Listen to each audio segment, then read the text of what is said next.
And we're doing this with you out there, and that's why it's a dialogue. Join us. Let's do this together. My name is Alfred Okanse. And I'm Eton Namse. It's been quite a journey, Alfred, from the very first edition. Now we're bringing you the 4th edition.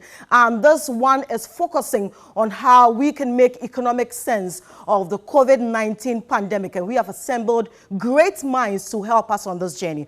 But let's begin with a message from our COO, Mr. Winfred Afful.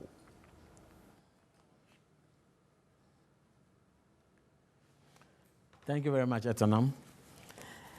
Our special guests, civil society organizations, diplomatic missions, development partners, members of the media, representatives of political parties, ladies and gentlemen. On behalf of management and staff of Media General, Ghana's leading media conglomerate, I am pleased to welcome you to Adisawe and also to this morning's event, special and important event. This morning, we are discussing Ghana's recovery path in the short to medium term following the impact that COVID-19 has brought onto us globally. Around the world, the media plays an indispensable role in politics, economy, and also in national development. At Media General, we remain committed to availing our platforms for engaging conversations aimed at national development. And this remains one of the reasons why we're organizing this 4th Economic Dialogue Series. We are honored to have very selfless and distinguished personalities to do justice to this topic. And this morning, I have no doubt we will leave here with very deep insights on the subject matter. We have been consistent in leveraging our unparalleled media reach and influencing high-level discussions and capabilities. We've gone around to look for very, very wonderful speakers who have in-depth knowledge and experiences across the topic that we have given. We're also bringing to you people from all walks of life because this topic is a human-centered issue. And so we know this is the right time for us to do this event. I would like to thank you for making time to be with us this morning and also express our appreciation to all our partners. Have a good time and happy Easter. Thank you very much. Thank you, Mr. Afful. Just so you know that we are live on TV3, live on 3FM 92.7. We're very grateful to Mr. Winfred Afful, who's our COO here at Media General, welcoming all of us to the 4th edition of Media General's Economic Dialogue. I'll be doing this with Alfred Okanse in 2 sessions. The first session will start from now till 10:30, and the second session will take over from 10:30 to midday. You want to be with us here? We are live on TV3 Ghana, on Facebook, on 3news.com, and also live across the world, Alfred. Certainly so, and it's going to be a very, very important conversation we're going to be having. And we encourage our listeners and our viewers across TV3 Ghana on Facebook, 3FM 92.7 to join us because it's a dialogue. We're doing this with them because come to think of it, everything that's going to be happening will be directly borne by the Ghanaian people. Already, we're talking about fuel prices going up by some 5.7%, and transport fares. Already, GPRT has indicated that they may increase transport fares, all things being equal. And when fuel prices go up, it affects almost everything on the market. Okay, right. And we're talking about also the tariffs as well going up. PRC is saying this is a year of major review of electricity and water tariffs.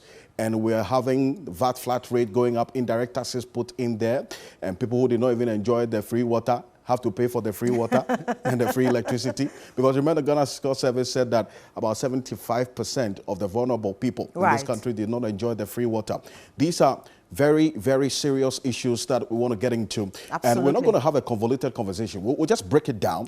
Because it has to do with you. It has to do with you. And that's exactly what we are doing this morning. And the budget, 2021 budget, will be a focus, a key focus. That's why we have a government person here to answer all the questions you have on your mind. We are live, and we are going live right now after this break. Don't go away.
My name is Michael Luguji.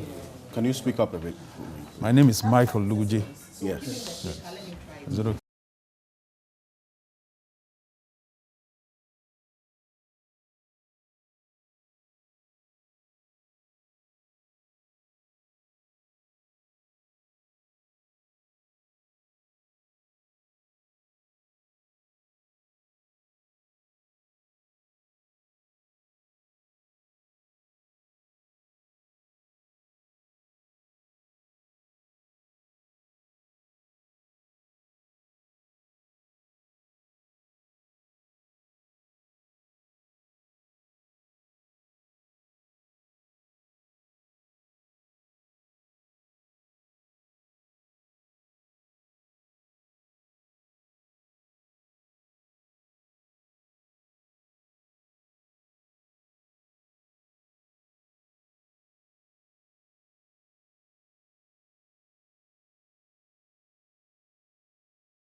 Welcome back from that quick break. And this is the Media General 4th Economic Dialogue Series, and it's on the theme Ghana's recovery path in 2021, balancing fiscal consolidation with growth policies. And it's a dialogue. We're doing this with you. We're live on 3FM 92.7, on TV3 Ghana, on Facebook, all across the world, on 3news.com as well. The coronavirus pandemic disrupted economies globally, and now economies are finding their way on the path of recovery. In this country, government has talked about burden sharing, and you have the introduction of some new taxes and the increase of existing taxes. Already, you, the Ghanaian people, have had reason to raise questions and concerns about the burden that you're having to carry being increasing over the period, especially because apart from these new taxes and introduction of the new ones, the tariffs of electricity and water are expected to go up, as given the notice by the PRC, because this is a year of review. Also, many of you have raised questions about other avenues, other options that government could have explored, like property tax. Why is government not going there? And then also the blocking of the loopholes. Ghana Ports and Harbours Authority will tell us the issues at the ports, what measures have been put in place to ensure that we rake revenue from there. Corruption also causing us to lose so much. According to the World Bank, some 40% of our GDP. We'll be finding out what measures have been put in place to deal with all of this from the government perspective as well. And also from the private sector, civil society, who understand how they are processing all of this recovery plan or the path that government has communicated to us, with banks bracing themselves out of some 5% that's going to be slapped on them.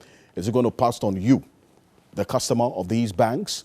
We'll talk about these and more this morning in our Economic Dialogue series. I've been joined here for our first plenary session by Mr. Bryce Simmons. He's the Vice President of Imani Africa. And Mr. Simmons, thank you very much. Good morning. It's great to have you. And also joined here by Dr. Ninoy Ashong. He's a Senior Policy Analyst for Fiscal Management, Ministry of Finance and Economic Planning. He's going to be speaking about the 2021 budget strategies and the road to recovery. Dr. Ninoy Ashong, thank you very much for joining us. You're welcome. Good morning to you. Let me also welcome Mr. Michael Luguje, who is the Director General of the Ghana Ports and Harbours Authority. The port is critical to issues with revenue generation and ensuring that we make the most out of, for instance, the FCFTA and others that's coming up. Mr. Luguje, thank you so much for joining us. Good morning to you. Good morning. So this is the panel, together with you out there as well, as we have this dialogue, this all-important conversation together, finding the path to recovery. And feel free to share your thoughts with us as we go on this conversation. Let me start off with a brief presentation by Mr. Bryce Simmons, who set the path for this conversation, and then also Mr. Luguje will follow up, and then also Dr. Ninoy Ashong would follow up as well. Then we get into the conversation and derive some of the questions out there from their presentation. So, Mr. Bryce Simmons, if you can just set the tone with your presentation on lifting the viral load in Ghana. Yes. Thank you. I was told I have 30 minutes. Yes. Okay, thank you. So I've been asked to examine the relief and stimulus spending that we've seen as a response to the pandemic from the government. And that's what I'm going to do, but I'm going to split the presentation into 4 parts. The first part, I will just give some general stylized facts that are relevant in setting the tone. And then I'll try and delve into some of the details. And then finally, I'll do a combination of critique and suggestions for improvement. Absolutely. So some of these stylized files are interesting. I mean, there's no gainsaying the fact that we live currently under major fiscal pressures in this country. You can look at the first quarter spending, literally almost half the money we need to spend in the first quarter, we don't have. It's as simple as that. It's not there. We It's don't not have there the money. because you're looking at 23-point-something billion first quarter public sector requirement, and about 13.3 billion will be recognized in revenue. And so the Euro bond is not merely a luxury. It's not as if we need that money to turbocharge growth, as an example. We really need that kind of borrowing. The public sector borrowing requirement is now fundamental to just making sure we survive. And that is the bare facts. Of course, that does not mean that the other fundamentals are as problematic. I think growth is looking up and other things. But I just wanted to point out that we are under a lot of fiscal pressure in this country. And there's no gainsaying the fact at all. And that sets the tone for a lot of the other issues that will arise. The other concern that I have is, I think, so this is the IMF Debt Sustainability Analysis chart that I've shown. And they tend to do the most rigorous work, of course, working with our own technocrats at the Ministry of Finance. Right. But my concern is that when I've looked at the current trajectory analysis, I think it's too rosy. So what they are suggesting is that we're going to, my clicker is not, my pointer is not too clear. What they are suggesting is that we're going to see increasing reduction in public debt as a percentage of GDP. That is the forward-looking assumption. And that suggests that if you take a multi-cyclical view of the fiscal space that we have, basically, if you don't look at just today or the short term, and you take a much more longer term, things are not as bad as it looks from a public debt perspective, because from their analysis, we're probably going to, because GDP is going to grow so well, the public debt as a percent of GDP will keep falling. I'm not too sure now. That's the point I'll make. So that simply means I'm reinforcing my earlier concern that fiscal space is under pressure in Ghana. I'm sure Doctor will completely disagree, but that's just my general view. Then that raises the question of whether COVID has significantly compounded the situation. It's like, okay, you're already under fiscal pressure. Has COVID-19 totally made things totally worse? Is a simple way to put it.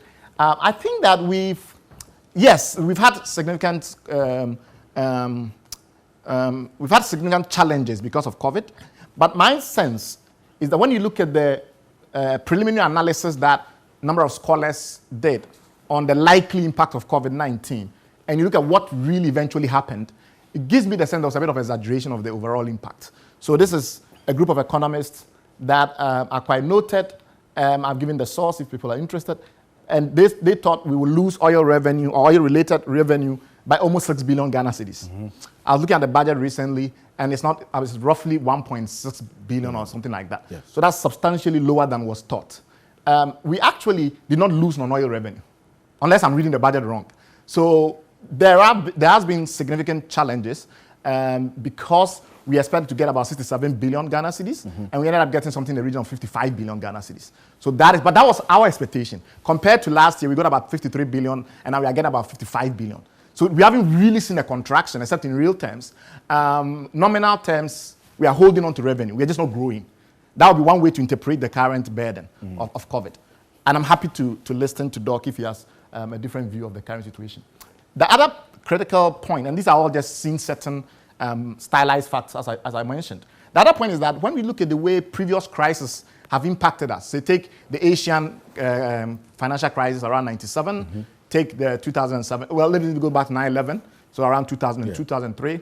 Take the other crisis that we had, the dot-com didn't really hit us, but the one in 2007, 2008, the global financial crisis. If you look at our general exposure in periods of crisis, you find that the way in which the channels of transmission have tended to be quite similar. Commodity price cycles, but we're not that integrated into the global economy so that you have systemic shocks across the entire economy. It tends to be fairly clearly defined areas of impact.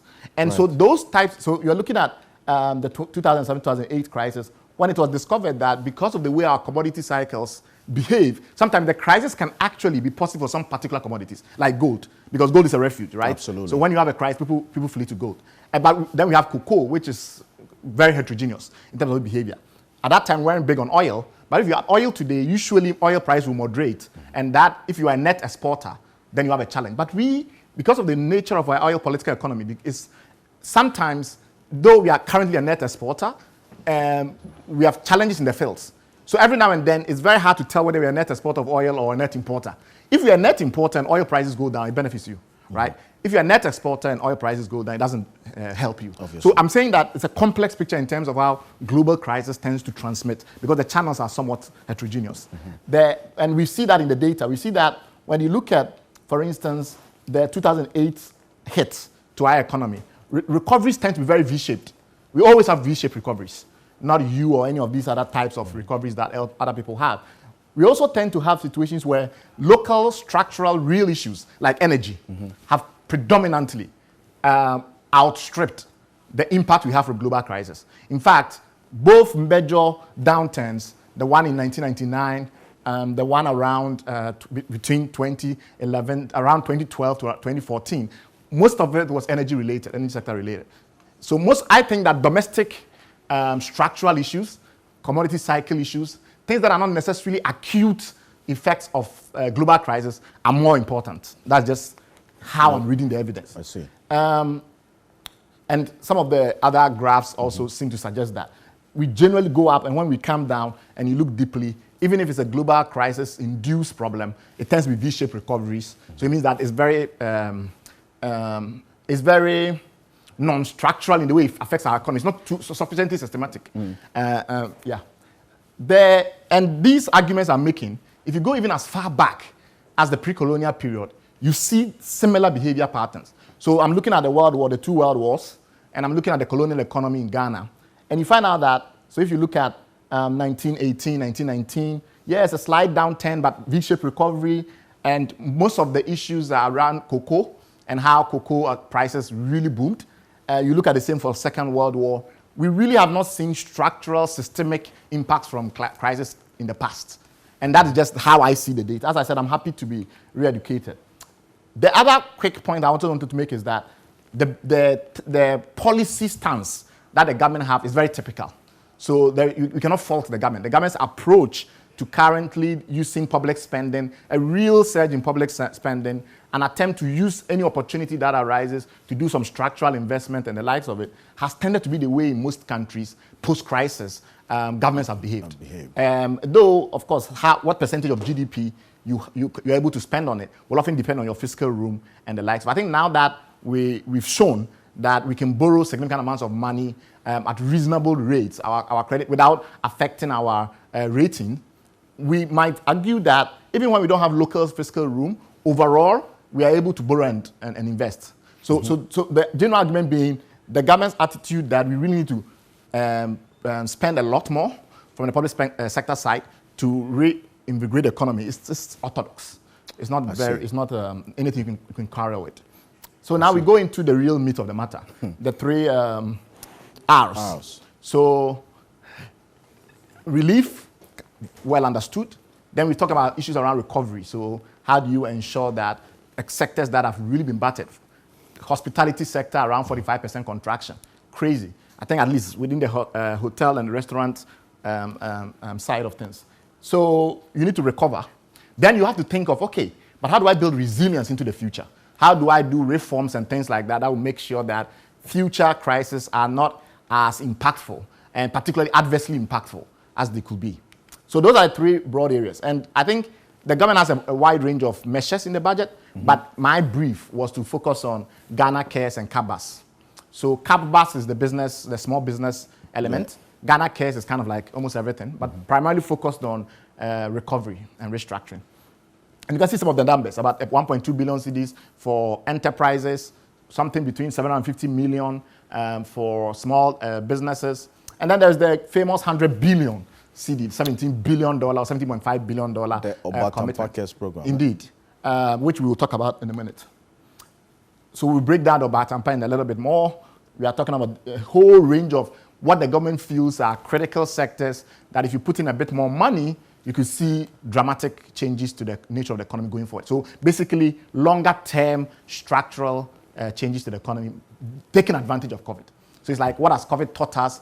We know digitalization is important. What do we invest in to try and do that? So there's not an audacious move. I mean, it's very bold. Ghana, when you think of it in terms of percent of GDP investment, that is how much of our GDP in equivalent terms we invest into this whole agenda. We are in the range of some of the bigger European powers. You know, we are thinking of something like a 30% of GDP kind of investment in all of these areas. Of course, we are nowhere near some of the much bigger countries like Germany because they have way more fiscal room. Okay, now, so we start to drill down. What are the more important issues? So one of the big things that leap out at you is that the $17.5 billion currently is quite hazy. So if you look at the budget and you look at the medium-term expenditure framework, how much the government actually plans to spend over the next 3 years, those are programmed. Because when you spend, you look at what will be the likely impact on fiscal balance, what will be the likely impact on revenues, et cetera, primary deficit, all of those things are programmed into the analysis. When you look at that analysis that government has currently performed, you can't find the $16 billion. Then we say, well, but the government said they're going to get most of that from the private sector and from foreign investors. Okay, but the government committed to 30% themselves. Yes. So we should get at least $5.2 billion from the government. I can't find it. Because when you look at the medium-term planning, we need to see evidence that the government really intends to spend about $5.2 billion on this Ghana Cares, whatever. And I can't see any evidence of it. Secondly, private sector people, much smarter than I am, in the financial and the capital markets, will also look at that. And if they don't see the commitment on the government side, why are they going to bring you the $12 billion that you want to complement you to get a $17.5 billion investment? So in simple terms, we really don't see clarity in terms of government's commitment to actually put up its share of the money. And it's not clear what exactly $75.5 billion is going to be used for from a bankable projects point of view. It's similar to, I don't know if you remember, but during the Tamil's administration, we had all these Chinese commitments, which were in billions of dollars, $13 billion, $10 billion, and even thereafter, I think, in the John Mahama regime administration as well. And most of this money could not find their way into Ghana simply because the bankable projects that you need to sustain that kind of inward investment have not been prepared. And I was looking at the Ghana Cares document, I was looking at the budget, I just don't see what is going to absorb this $17 billion in a way that lenders or PPP investors are going to be really confident about in order to put up this huge amount of money. $12 billion is a lot of money. Absolutely. Right? Especially if it's investment and it's not bonds or any of those kind of things. If you delve into it a little bit more, there is a huge amount that is being committed to health infrastructure. Whether or not we are going to use our current financing model is suspect, because I think we have a challenge in our financing model. The National Health Insurance, which is the primary payer, is under huge constraints. So if these hospitals are going to be sustained using the same financing model, then we have a challenge. Then there is, the famous nearly $100 million that has been designated as other critical spending. And I think the Parliament has already taken note of that and saying, what is other critical spending that's come up? We want to spend about $150 million on vaccines, and that's commendable for a government to commit that much to health relief.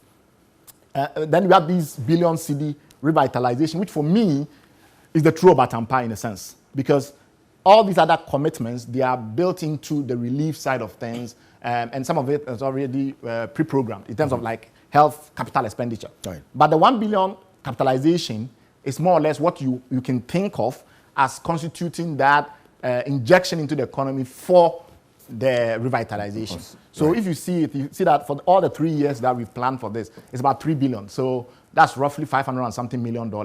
And that is why I said, when you look at what has actually been programmed for the large-scale boost in infrastructure and the rest of it, you struggle to find evidence of it in the budget. This is kind of like the breakdown that does that for you. And it's the same for all the 3 years that we've actually programmed for.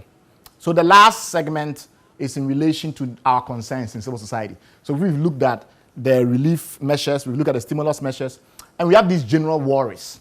But obviously those worries contain in them the seeds of the solutions that we hope the government will be paying close attention to.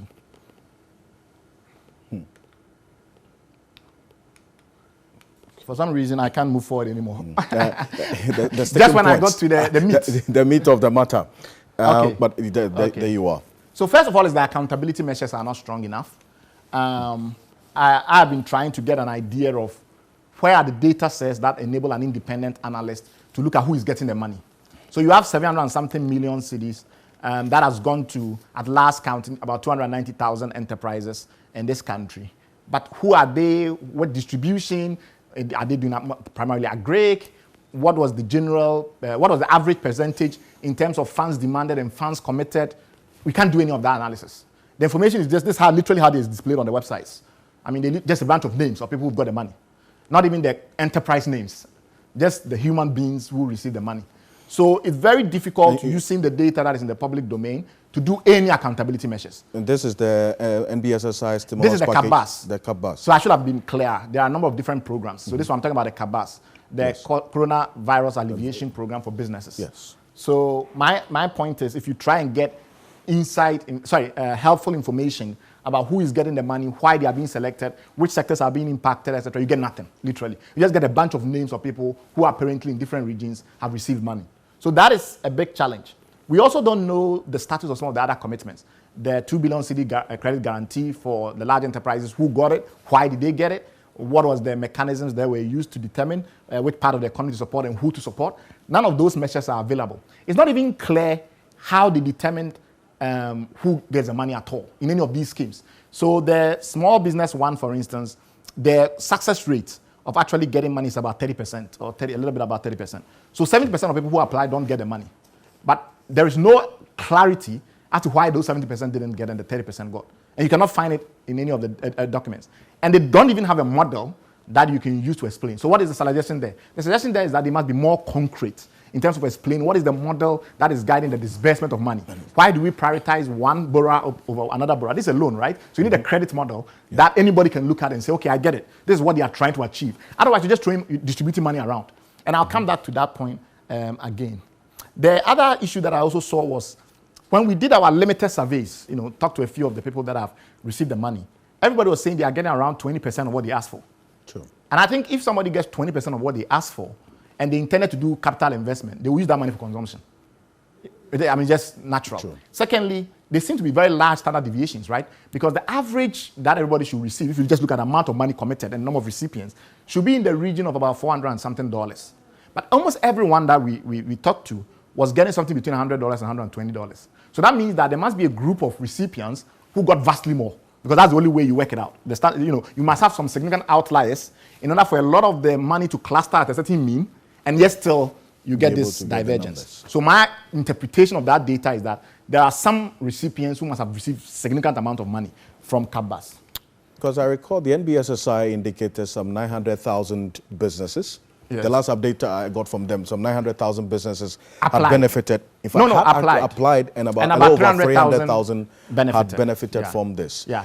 They gave reasons such as reasons why some of them have not received us. For instance, some gave wrong information. So Yes. there's money sitting there waiting for people to come and We will take. come to that as well. But then, because of wrong information, wrong mobile money numbers and all of those things, they are not able to We'll access. come to that as well. So you have, just using the exact numbers you gave, about 900,000 applicants, 300,000 get the money. They've disbursed about 500 million Ghana cedis. That's around 1,600 per person. So that's why I'm getting these numbers of what is the average disbursement rate and what therefore it means in terms of spread, the data spread. So you get a lot of the number points clustering around a mean of around $100 and something, but the average overall is about $400 and something. So the only way you get those numbers is you have very large outliers.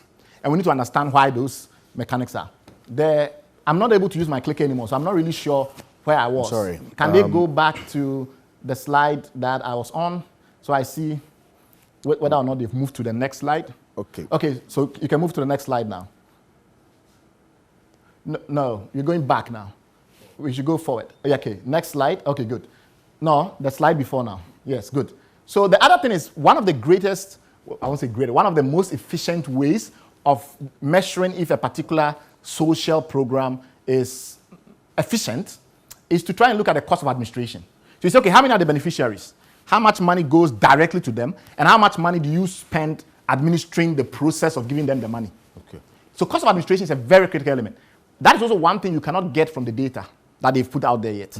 But there are ways around it. So 3 ways that we tried in civil society to try and probe a little bit into this was to look at the procurement practices. Because the procurement practices will give an indication if they are being very efficient. And we are not happy with the procurement practices. Almost everything is single-sourced or restricted tendering. And some of the decisions are just not clear. So for instance, you have a company like DigiCraft, everybody knows them, they've been there for years. Why do you need to use single sourcing for communication services, almost $1 million of communication services? I don't get it. They should put it out there so that businesses like yours, I'm sure within your conglomerate, there's a bunch of PR firms who can also apply, and maybe we can get lower costs if they did competitive tendering. Then there is also some decisions around giving contracts to publishers instead of printers for things like certificates. So we have a children's storybook company called Sage Literary that was giving contracts to print certificates, right? And it's a single-sourced or restricted tendering.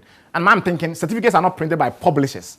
You give it to printers and you cut out the middleman because the publisher just goes to a printer. So those kind of procurement practices don't make us happy. The other thing that we also found, which didn't make us happy, was when we look at the actual amount of money accounted to Parliament as having been disbursed, we're getting something like 500 and something million Ghana cedis. And we know it's 750 million Ghana cedis, right? Commitment. So that suggests, though it's not confirmed, that administration costs may be up to 30%. That would be frightening. So if for every amount of money you give to the person, for every 3 cedis you give to someone, you spend 1 cedis managing the process, paying for your own staff, etc., etc. That is not very efficient spend of money. I'm almost done. Yeah. Next slide. Then the other problem was what you've already touched on, which is that from the statistical data we are getting, some of the freebies are not going to the people who need it most. So people who don't have access to pipe-borne water don't get the free water. And they are the poorest of the poor. So you wonder whether these freebies are mostly benefiting the middle class. And that's a problem. And the same with electricity. I think last slide or something like that. But next slide, certainly. The very final one. I think so. Okay. Okay, and this is my favorite. So if you look at the current situation with, actually go to the next slide, I think there's another slide. Okay, and another slide. Okay, so I'm going to combine all those things so we end here. Please. One point is that while we are trying to get to enterprises, we have all these legacy enterprise support programs which we are not consolidating or rationalizing. Right. So at the same time, we have NBSSI trying to become Ghana Enterprise Agency. We are still giving money to Maslock, NEIP, YES, YEA. All of these programs should just be consolidated because it's just more cost of administration being compounded. The second thing that then comes up is the fact that sometimes in the way they design the programs, they confuse stimulus with relief. So if you give a whole bunch of people who are, so there's 2 million enterprises in Ghana, right? And of those 2 million enterprises, about 1.7 million of them are small, medium, or micro. If you're giving it to a lot of micro enterprises, people with 3 picks, people with 10 whatever, we know for a fact in Ghana that 4% of the enterprises create 47% of the jobs. So almost half of all the jobs created by the SME sector is created by medium-sized enterprises. So if you are really doing stimulus and you want to create jobs, you target medium enterprises. You don't target micro enterprises. If on the other hand, people are poor and they are hungry and just want to give them some money, is relief, you give money to the micro enterprises. So if the goal really, and it's also the same when you look at GDP contribution, all other factors, we have a Pareto kind of situation there. A small group of really efficient enterprises create most of the jobs, create most of the innovation, and create most of the GDP contribution. So the government, if it's going to do this, needs to separate the stimulus element from the relief element and give the relief element to micro enterprises because they are the majority.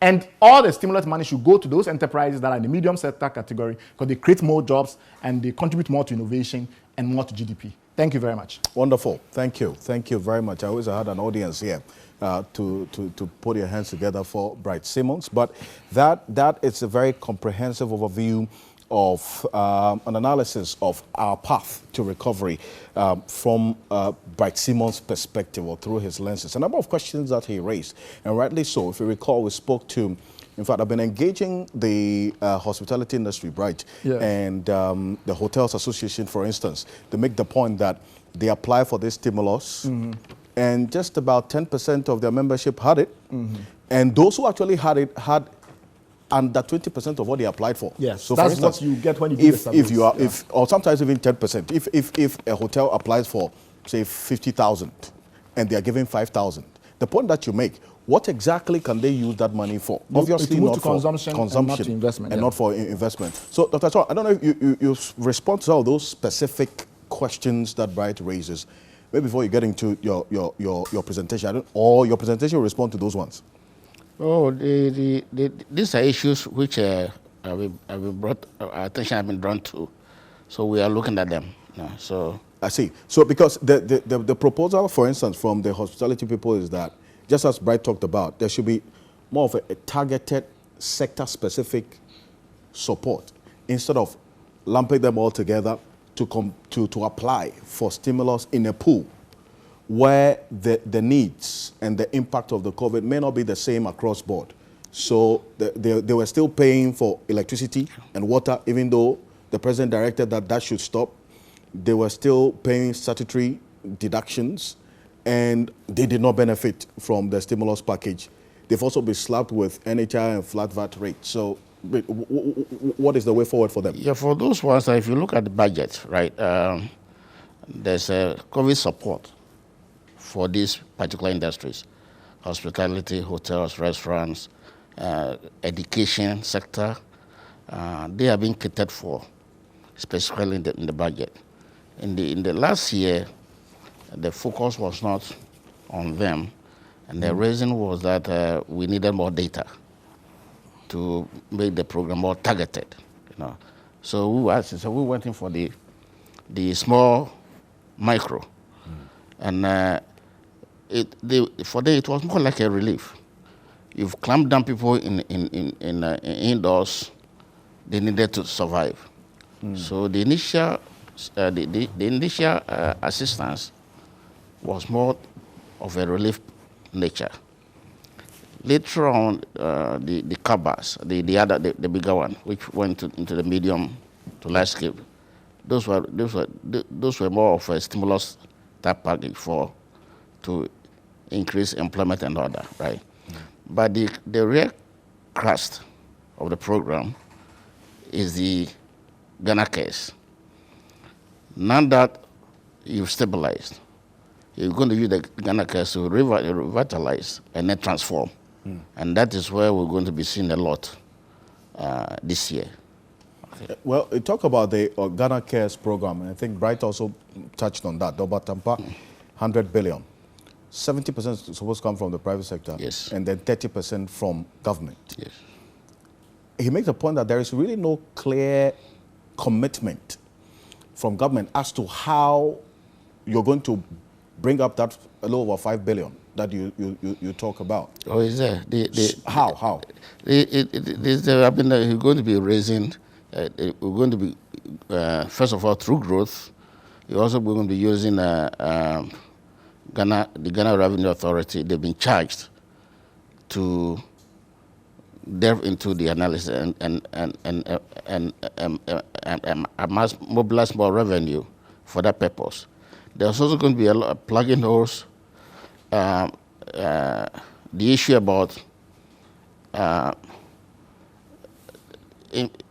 what do you call it? The tax waivers.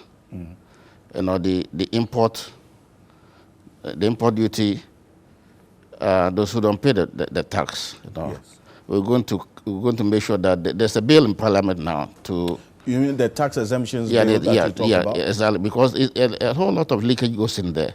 So we're going to rationalize the exemptions to make sure that the money comes back to government. Those are some of the issues we're going to be using to raise the revenue. So it's more like plugging the holes, and then through growth, you're also going to be generating more revenue. Remember that last year, 2020 was more like 2019 if you look at the data. As I said, revenue didn't grow at all. We plateaued, just like the GDP itself. Now, we're able to raise a little bit of revenue because there were price increases in terms of the GDP, the deflator. So even though the output didn't grow, the inflationary aspect created room for you to get some taxes, which sent you back to the 2019 levels. Right? For 2021, the issue through the consolidation is to make sure that as you grow, you rationalize your expenditures, but you also need to improve revenue generation. But you cannot improve revenue generation if you don't grow as a country. So growth is very important, and that is why the CARES program here is coming to our aid to make sure that the economy moves into a higher rate of activity, generate income, and that will then be used to plug the holes that we have. You know, because you talk about the figures and how 2019 or 2020 looks more like 2019 in terms of revenue. I mean, Bright, when he was presenting, made the point about a certain exaggerated picture that we have of the impact of COVID on this economy. It's as if almost everything that went wrong is as a result of COVID-19. Well, that cannot necessarily be the case. You know, if you look at the data as was presented and the fact that we are not, as Bright made the point, properly integrated into the global economy. Some of the things you cannot blame on COVID-19. Well, yeah, but if you also look at the data, right? The revenue loss due to COVID and the extra expenditures which are attributable to COVID together give you a 25 billion cedis whole, right? Because what do you call it, PPs, all those relief programs, the assistance to frontline health workers. If you combine all those, and the fact that your revenue also your economy didn't grow that much, that together gave you a whole of 25 billion to start. So even though it may not be clear, it is there. You know, COVID and there were ramifications. It has to be clear for us all to see, or for Bright to see. I mean, everybody else who is seeing if you look at the data, it's there. Maybe Bright didn't look at it in that respect, you know, because there's the income loss, revenue loss due to the income not growing, and also the expenditure increases due to the fact that they were not planned for. You needed to save lives, period. No, so question: will Ghanaians be happy that the government didn't spend to save lives and therefore people died, or they will be okay? That look, forget the deficit. We needed to save lives and livelihoods, and then we'll find ways to pay for them later. And I think the latter is what we should be agreeing to. Right. This is a response to that question you raised about where the money is going to come from, the 30%. That plug loopholes, and also because we're going to go on a path of growth, you definitely would have revenue generated in some regard. That's what Dr. Sean, you say. Is that a response to the question? It's forward-looking and it's optimistic, right? But I was just saying that we have a medium-term expenditure framework style in this country where we program likely expenses and likely revenue, right? So it's like you're talking to analysts and you're giving you a confidence level. The people that are in the Ministry of Finance who plan these things over the medium term, what they put in the budget and what they put in these kind of MTEF documents are what they are most confident about, right? So it may well be that we are optimistic that something will happen and we will adjust those benchmarks. What I'm saying is that what we've really committed to, because when push comes to shove, you look at what you really committed to, does not indicate we have the 5 billion. At best, we have about 1.5 billion. So that is a huge gap. And I'm saying that also sends a signal to the private sector that these massive investments may not be made. And we do have programs like Make IT and several other programs that from 2018, government has committed huge amounts of money to. And when you've gone to the budget subsequently and you've looked at the budget, we've not been able to deliver on them, right? So there is a certain sense of caution, wariness on the part of the private sector, whether or not budget implementation, even when it's committed, is sound. So we know, for instance, that there are ministries in this country who for the last decade and a half have not received more than 60% of their budget allocation on average. And that's even the money that is programmed. You get the point, where we've made a clear commitment. We are willing to live with this primary deficit, we are willing to live with this fiscal balance, etc. And in those circumstances, we still are not able to fulfill. So budget implementation has always been a challenge in this country. My argument is if then it's not programmed, then the likelihood that the spending, especially when the gap is that wide, will materialize is quite low. But we will see. Well, we're going to get into the debt situation because you touched on it. But because the GPHA, Dr. Shaw, you mentioned the plugging of loopholes. And it's critical because of some of these loopholes we identified in for instance, the harbors and the work that they did. I want you to respond to how or what measures have been put in place to plug these revenue loopholes to ensure that government will be able to raise revenue to, for instance, finance this Obatampakes program that has so much hope and expectation on. Right, thank you very much.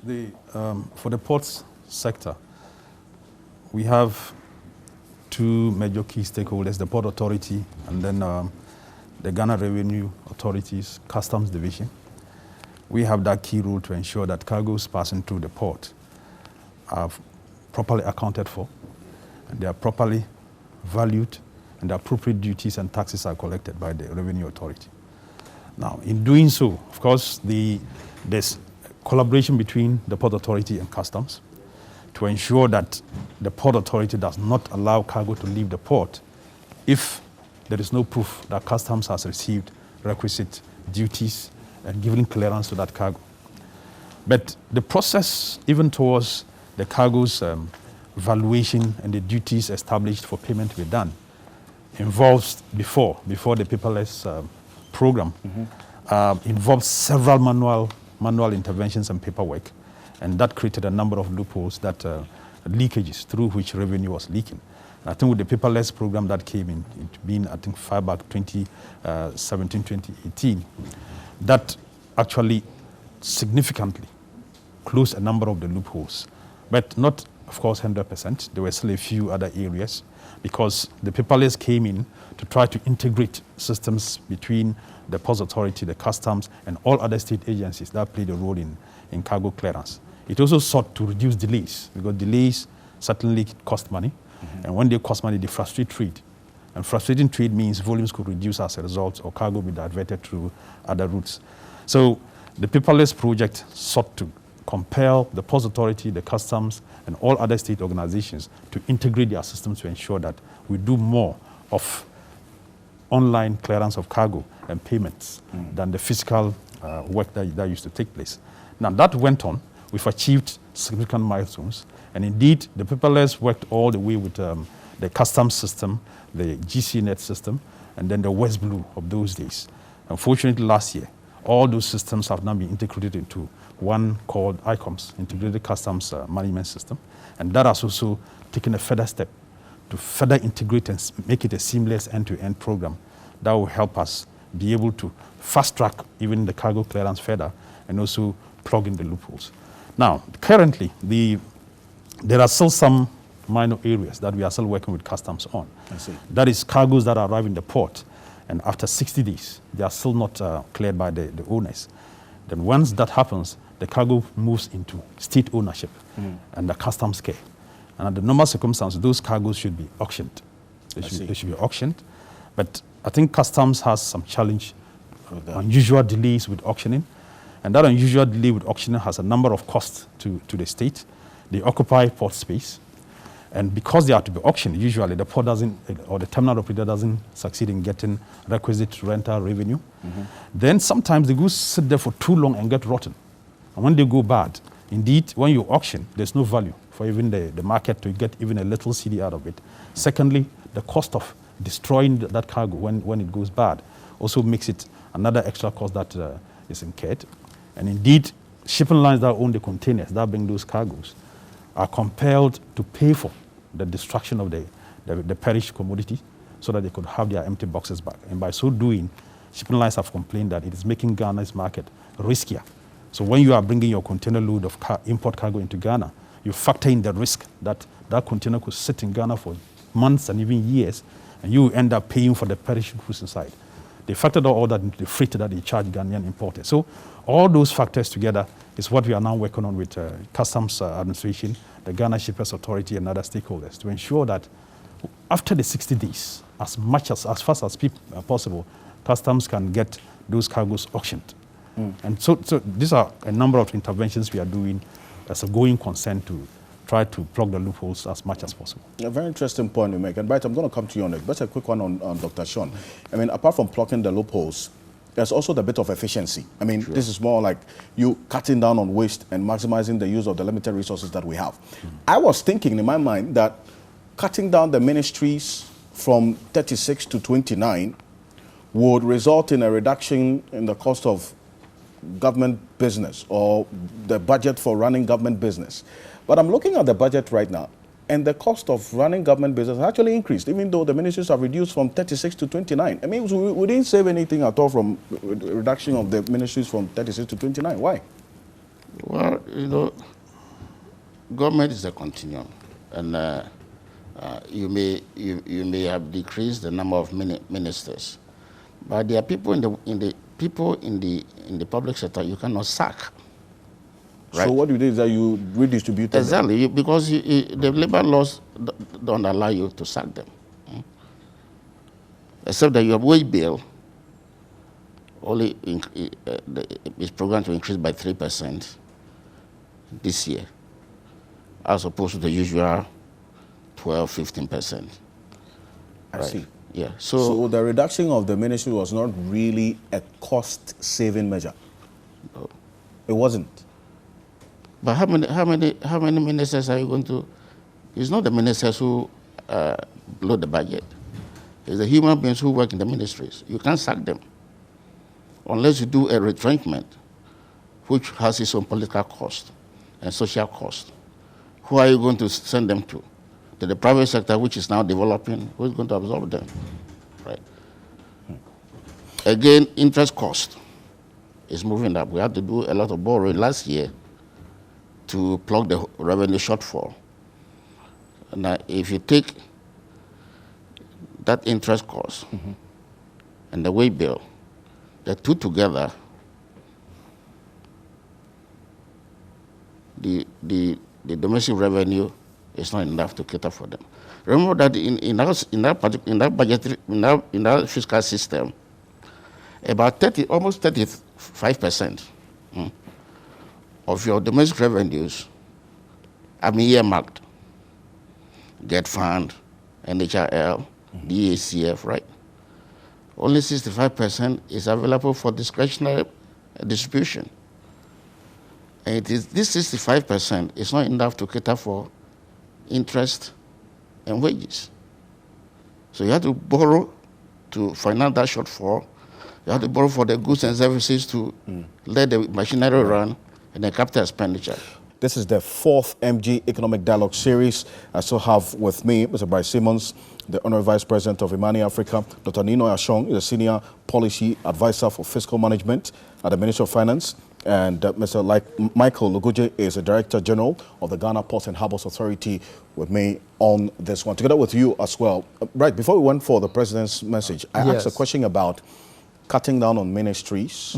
And then also, in my view, I thought that because we're all talking about cost cutting and being efficient in the way we manage everything, individuals are cutting costs. So we would expect that government would also, apart from consolidating the ministries, would institute specific measures of cost cutting in there, so we're able to save some money ourselves, because certainly we can't keep borrowing to pay salaries and to pay interest on loans.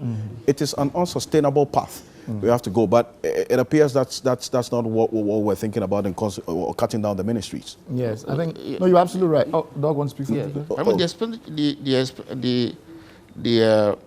the cost-saving measures, the efficiency measures, have been spelled out in the budget.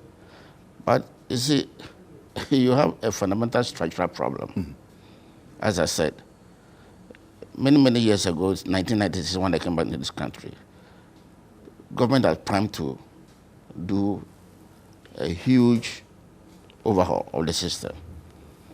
But it was not possible. Why? The private sector was not primed to absorb them.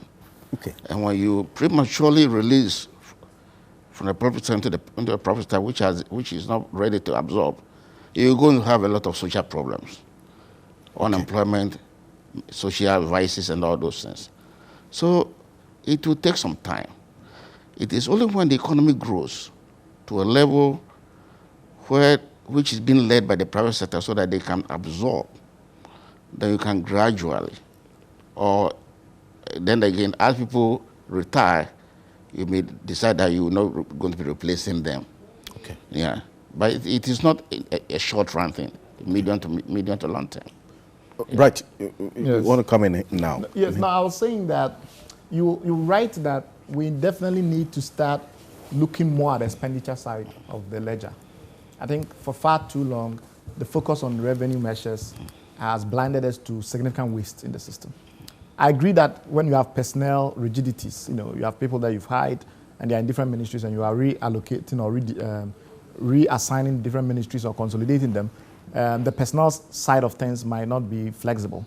But luckily for us, the cost of personnel at ministry level is quite low. So we have some ministries like the Ministry of Business Development that at last count, I don't think they had more than 20 people or something. It was kind of whatever. So what is more important is the broader expenditure pattern. I don't think the Ministry of Foreign Affairs, for instance, should be on this very aggressive mission building exercise that is on. Building facilities in Bamako, re-establishing the Vienna mission. I think it's extremely wasteful in the sense that we live in a world now where, because of digitization, people are not even traveling. This is not the period of time to be building new embassies all over the world. And when I've looked at their capital expenditure, they've actually made a decision now to buy property because to their mind it's cheaper than renting. I don't know who did that analysis for them. In many instances, especially in the West with property rates and the rest of things, if you're not bent on image cleansing and you're actually focused on rational expenditure, building facilities for residents instead of renting is not the way to go. So we have to look at all of these things. I was looking at the Council of State accounts the other time, and I was like, well, at this stage, we are committed now to building a secretariat for them. We're committed to having a permanent executive secretary. Already they are on, ex gratia and all of these things. I think their expenditure now is around $1.5 million or something like that. It is not a body that should be seen an increase in spending because it's not strategic. At this stage in development, what we've seen so far of its performance and its contribution, I don't see anything about the Council of State that makes it strategic anymore. So if you're having challenges with money and you want to scale down, that is not one of the places you increase spending. Building new missions in Vienna is not how you increase spending, right? You increase spending in those areas that can generate a return. And I think that we've not really been really brutal and ruthless in taking a scalpel to some of these expenses. And I can go on and on and on in different ministries and departments about all manner of projects. where they are spending all manner amounts of money, and you can't, the one around the digitization for... Property taxes. No, not property taxes. The one for, what's the name of it? Where they want ministries to move to digital platforms for meetings and things like that. I was looking at the expenses, and it just didn't add up.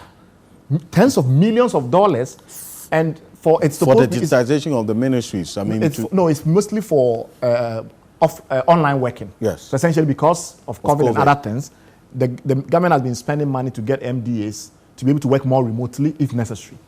But when you look at the actual expenses and the actual benefit, given that there's a lot of off-the-shelf software, I mean, even if you're going to use Zoom, subscription at normal rates, you're not going to go and negotiate with Zoom because you're a government and can really cut down costs, and you're just going to use normal Zoom. We shouldn't be spending tens of millions of dollars purporting to be building digital communication services at this level, or virtual conferencing platforms for ministries and the like. And we have so many of these projects all over the place. We don't have time for us to delve into them. But I believe that we can cut at least 30% of ministerial spend at the ministry and sectoral level if we are ruthless enough. Somebody has to literally, and Parliament is not going to do it because the appropriations committees, since I have been paying attention for many years, have all they've done is try and look at numbers and see if there's reconciliation of accounts. There's been very little attempt to say, why do we need this project? Who is benefiting from this project? What are the outcomes over the last 3 years we've had this project? Where are the independent monitoring and evaluation reports that suggest that we are getting returns? If you look at planning for food and jobs, right, the measurability of some of the outcomes is incredible. Like they say, we will increase metric tonnage of soya by linking this to this amount of hectares, right? Yes. And then they tell you output at the end of the year to soya beans actually increased. We need more of those types of projects. We don't need these hazy projects and these grandiose projects like building more embassy facilities in these times. Let me give another important point in terms of foreign ministry funding, which I've always found peculiar. We live in a world now where most of our foreign policy objectives are trade and investment related. We can use honorary consuls for most of that because they know their society is better. I don't see why picking up somebody, often you see the way they appoint ambassadors. A lot of it is just to reward people during retirement, right? And then you say, you go to Canada and go bring us money, right? I would rather have somebody in Vancouver and Toronto who understands Canadian society, give them a honorary consulship, and give them targets. Because we really want trade and investment. Our national security objectives are not met through our foreign policy strategy. Most of those things are direct president-to-president kind of arrangements when it comes to most of these agreements we've signed with China, the US, and the rest. So I'm striving to understand why we are spending so much on foreign policy in most of these things. It just doesn't link. I think we need to focus on trade and investment. I think we need to use more honorary consuls. In only a few strategic countries should we have full missions. So this new strategy by the foreign ministry to increase full missions is not backed by any analysis. And I think the people like Doc who are in charge of our fiscal and technical analysts for our fiscal management need to get stronger and harder on them and say, look, I don't get it. Why do we need to increase full missions? We don't. Doc, is it something that you're going to consider? Because in the end, this is expenditure that can be controlled. Because for me, I mean, I was looking at the personnel control, which you say is impossible now. In fact, because during the pandemic, I don't remember any time that any public sector worker came and said their salary hadn't been paid. The private sector was laying off. People's businesses were closed because of the pandemic. People's salaries were slashed because of the pandemic. But you kept public sector expenditure going on. So how do we review the specific areas that we can cut down on? It cannot be an excuse that, you know what, we can't lay you off, so we have to keep a big budget. It's your labor laws. Your labor laws don't allow you, right? We are a nation of laws. You can't just get up and say, well, maybe the COVID we are at home, so I'm not going to pay you. It's about performance. Sure. So unless you go and review the laws. But I agree with you that there are several areas where we need to look at and prune down efficiency gains and all that. No. In fact, back to this about our program, right? Even with the 70% that the private sector is supposed to put out, the AGI is also saying that, for instance, these taxes you've introduced are going to be counterproductive. I mean, the VAT and the NHI, because already collection is a problem for the VRA. And we're looking at the private sector contributing 70% of this. Your take on these concerns that the private sector have raised about these taxes that have been introduced and how it's going to impact on their businesses? Well, the 2 points. One is that consumption taxes in this country, particularly the kinds that are VAT or sales tax related, are the easiest to collect. So there is a strong preference for them because when you budget with outturns in mind, you tend to fulfill their expectations. And they are less distortionary. They are less distortionary in some ways. Yeah. The problem I think that has arisen is that there is an income substitution effect problem that is slowly emerging where people are increasingly complaining that Ghana is expensive. And in the past, you could look at the data, and I remember those days, most of it was high-end focus, so basically expatriates. And Ghana really kept rising, and major cities in Ghana, Kumasi, Accra, kept rising. I think now we are getting more empirical evidence to show that cost of living is increasing, is going up. And that will affect discretionary spending on the part of the public. You know, if my rent, my utilities, and all those kind of things, these are kind of very difficult to circumvent types of spending. If there's a sense that there's too much of that, then people don't go out and spend on the things that AGI and their members produces. So I can understand the concern around how do we ensure that, you know, as we increase consumption taxes, we find other ways of relief. The problem is if you don't take it, then you make the tax code too complex. And already we live in a society where you need to keep the tax code super simple.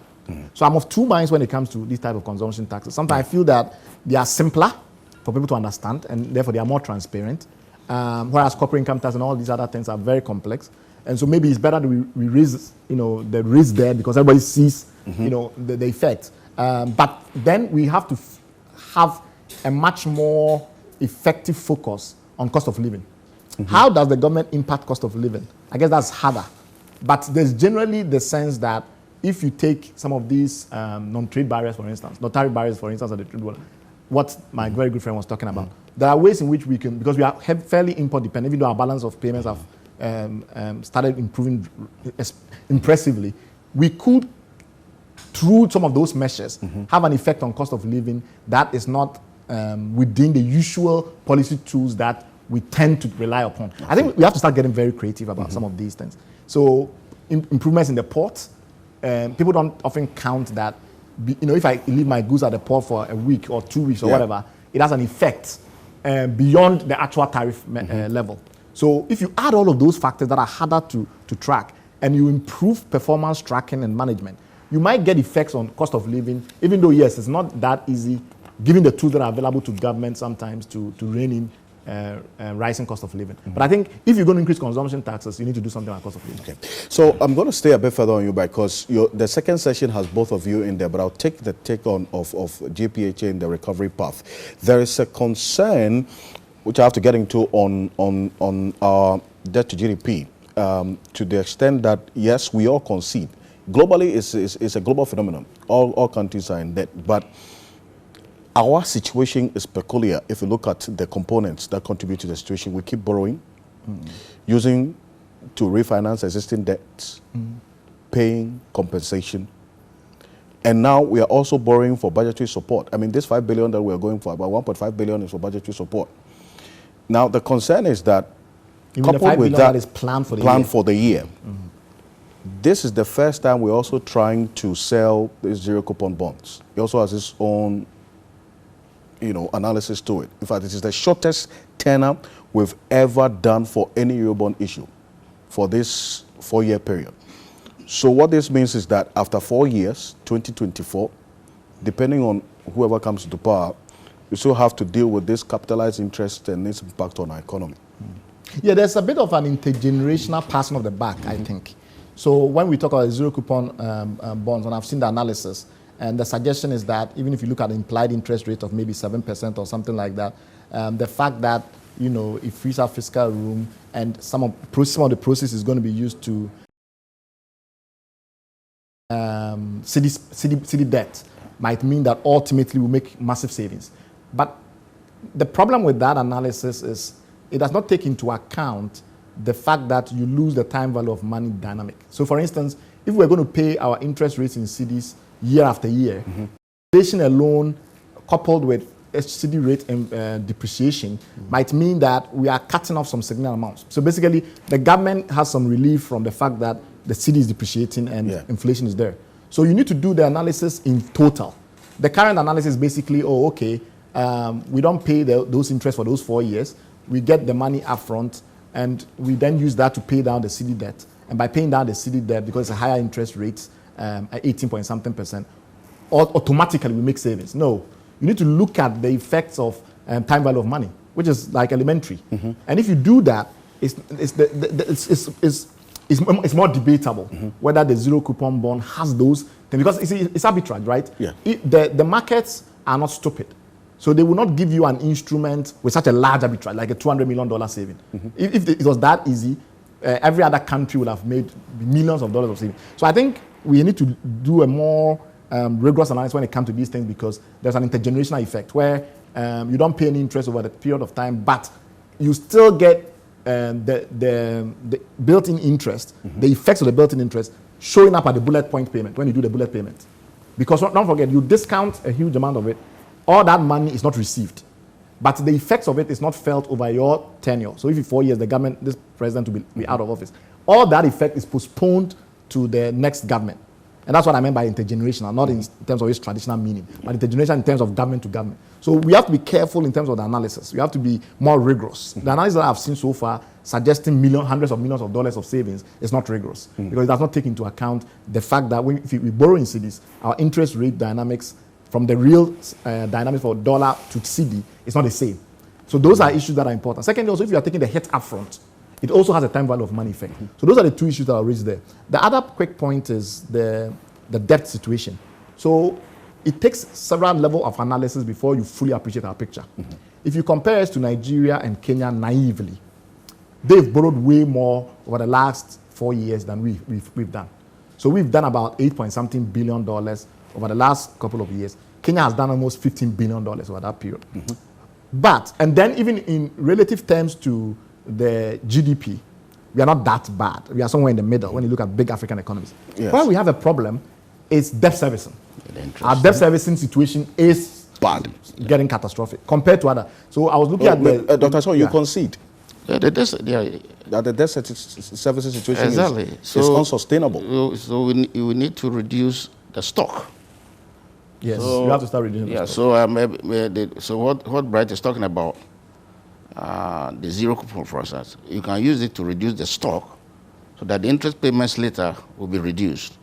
So, well, but is that straightforward, right? You raised questions earlier about it's, how we compute these things. With this one, they are saying they are shifting the cedi debt into more dollar, to dollar debt.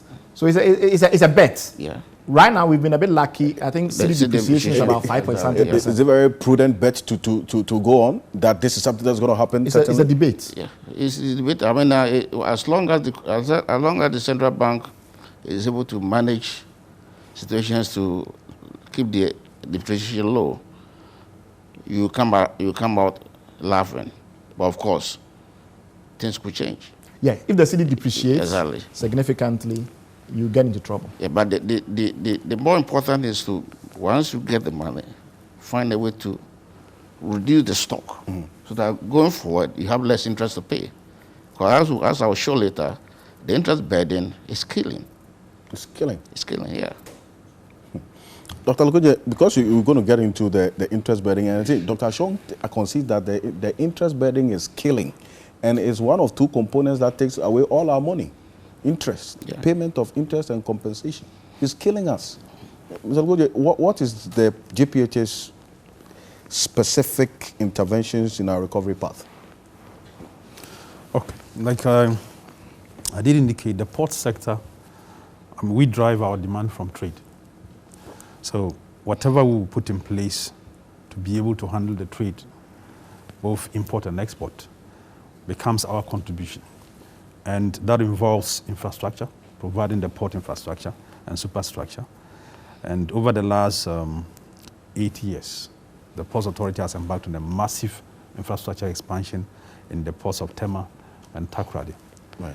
We have also, of course, working with other government agencies, customs and others, invested in the IT platforms that are needed to facilitate. Because if you provide the infrastructure and trade enters the port, how quickly you can get that trade turned around, exiting and coming back if it is for imports or exports, will also determine how facilitating you are doing. Absolutely. And of course, how much loophole, plugging you are doing, also with the IT systems and strengthening security is also critical for you to ensure that in a given time, trade that comes into the port is able to move in and out as smoothly as possible. Of course, security, maritime security is also critical.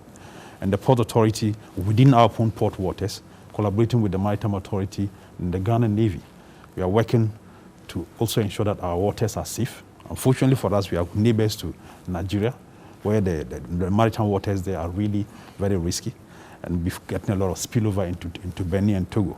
So there's a lot of concerted effort by the Port Authority, National Security, the Navy, and Maritime Authority to ensure that as much as possible there's a pushback so that we don't have our waters as risky as the others. So you see that within our waters, a lot of ships come to wait. Many of them are waiting for business in the Nigerian side, but because those waters are not safe enough, they wait within our waters and only move in when there is business to do. So all these interventions we do are meant to ensure that at any given time, trade that is growing through Ghana's economy has the facilitation and the facility needed within the port sector. So you've always been caught in this bracket of doing the comparative analysis with the cost of doing business at the ports in the sub-region. And there's always the concern that Ghana is one of the highest.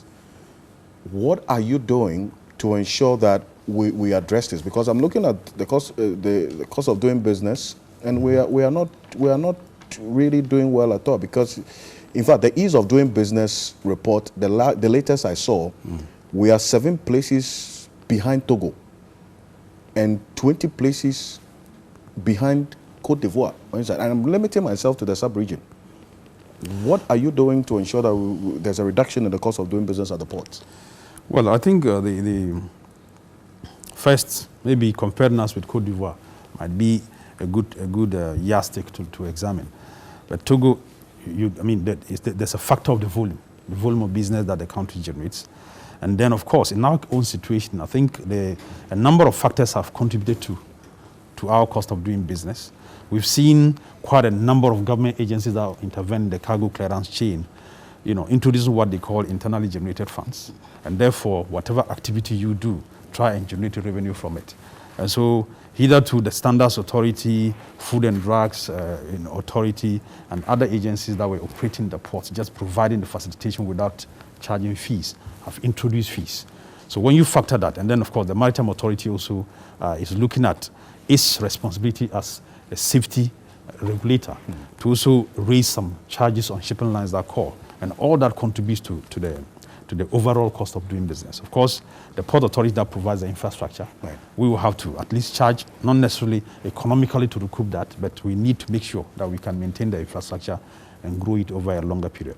But there is an added challenge to it. Because of all these proliferation of charges by even government agencies, then our private sector participants, the freight forwarders and the shipping lines, also, of course, shipping lines in particular, they will tell you that they do all the payments. Anything that is charged on cargo on the ship, they have to pay. And so they also take that advantage and introduce their own charges under the argument that they are trying to recoup cost because our cost is rising. All that conglomerate to make our sector expensive. But if you are looking at port sector costs of doing business directly, if we limit it to the port sector, Côte d'Ivoire certainly will be more expensive than us from some work that we've done. If you decompose the different costs that are charged within the port, Côte d'Ivoire is only better than Ghana when it comes to the loading and unloading of ships. Okay.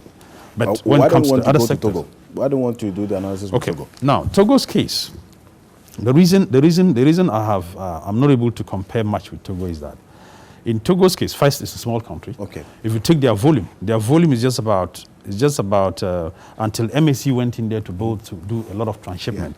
The local consumption capacity of Togo is just about a third of Ghana's. And so naturally, where you have maybe a maximum of 3 or 4 ship calls in a week, and you have Tema Port next door, where you might have about 15 calls in a week, how quickly you can turn those ships around, the volumes you need to manage within the port and get it in and out, the kind of stakeholder, sophistication you need to deal with. Because you see, once within the trade, You have private sector operators that are looking for any slightest loophole to take advantage of the system. It is more sophisticated for you to manage that system and ensure it flows faster, the loopholes are plugged, compared to your neighbor where volumes are smaller. And so they are able to manage it much more efficiently and all that. And again, I mean, even just compares in terms of democracy. I think Ghana is much more developed democratically, and you have more tendency towards ensuring things are done properly with people insisting on rights compared to Togo, where there could be a fiat that, look, everybody goes this way, and you get many complying compared to in our situation where you need a whole lot of proper civil society and community engagement for everybody to align. We don't easily apply harsh rules like we can happen in a couple of Africa. So you see all those things conglomerate to create that situation where if I put a law here today and I'm implementing it effective tomorrow, you put it at the same time between the two countries. In Ghana, there will be demands for you to justify why you are even introducing it. Why do you want it done? Give time for people to understand. Put a number of faces to it. But on the other side, there could be that kind of harsh approach to it that if you don't comply, certain sanctions happen. So you get a whole number of other comparators that will not make you compare favorably between Ghana and Togo. Togo. So if you Mr. Chon, finally, yes. Yes, the issue about the efficiency at the port, you know, the plugging of the holes. There's evidence that it is working with the new system. I see. So, for instance, last year, even we've reduced import volumes in terms of dollar terms. Import duties collections increased by almost 52%. I see. And this year is primed to increase by another 40%. 2019, it decreased by 12%. So you can see that there's some efficiency gains there. And these are the sort of things we need to dip in to make sure that we get people to pay their due. Again, in a year where the exchange rate depreciated minimally, you got more CD collections than a year where it depreciated by large margin. Able to deal with. So the things are working at the ports. Right, final thoughts. Because ports charges obviously impacts on private sector doing business, and the eventual expectation that private sector will be able to make so much, that government can rake so much from them to be able to finance certain projects. So as our very distinguished director of the ports as he was speaking, I was trying to recollect my notes about some of the things that he was saying. And yes, we've seen some improvement in berth moves per hour. I just reconfirmed, I think we've been able to crack the 100 berth moves per hour and a number of berths for some major ships compared to the sub-region. But we are still not fulfilling the investment schedule that for the number of new berths in Tema and the rest that we planned, right? And we now have this big scandal of MPS that everybody has been talking about, and whether or not Ghana was heavily shortchanged. The analysis there suggests that we lost $4.1 billion over 15 years. Somebody's going to have to account. $4.1 billion. Somebody's going to have to account for that. So whether or not we can look at specific data points and say there are specific improvements here and there, and there's definitely some improvement in some berths compared to Ivory Coast and Togo, but overall, the picture is still one of underinvestment. The commitments that MPS, Bolloré, APM, and the others have made, they've not fully discharged. And that is the fact. We also now have to investigate this charge of the country having lost $4.1 billion. That's too much money for any country to lose. We can't just sit down and let this usual let things be attitude take over at this time. If it calls for parliamentary investigations, the fact that nobody's saying that in Parliament tells us a lot, right? Because it appears as if this is one of those organizations, I'm talking of the Bolloré matter, that is so systemically influential across all the major political parties and the different branches of government. Because these waivers were approved by Parliament, isn't it? That's what I'm saying. So it looks like we're not going to get accountability there. But somebody has to be accountable for $4.1 billion if it's true. The evidence that has been presented to us is compelling, that there were serious underinvestments. They made a huge, about more than $800 million of benefits from the Ghanaian taxpayer, purporting to make certain investments that are delayed. And I think the distinguished director will not deny that some of these investment schedules are delayed. And we need those investments to ensure that the efficiency gains and the productivity gains continue. Because otherwise we're going to have a problem where congestion will return. Right, so, and on this note of inquiry, I think that the demands and for you out there, your expectations about increased accountability, efficiency, cutting down costs, and ensuring that corruption is addressed as one of the ways to also rake in revenue as we are burden sharing will be the way to go. I want to thank you so much, Bright Simmons, Honorary Vice President of Imani Africa. I thank you as well. Dr. Nino Ashong, the Senior Policy Advisor for Fiscal Management, Ministry of Finance, is actually going to be available for the second session or the second plenary session, together with Mr. Michael Oguji as well, the Director General of the Ghana Ports and Harbours Authority. So stay with us. It's just the end of the first session of this economic dialogue, the fourth economic dialogue here at Media General, across all Media General platforms, 3FM 92.7, TV3 Ghana on Facebook, and also DSTV channel 279. It's about charting the path out of this pandemic. What is the best way forward? The taxes and plugging the loopholes and the way forward. My colleague Etonam Say will take over for the second session. And right after this, we'll get into the Africa Continental Free Trade Area, fiscal policies and the consolidation and matters arising. Stay with us. We'll be back shortly after this quick break. My name is Alfred Akansi. Yes.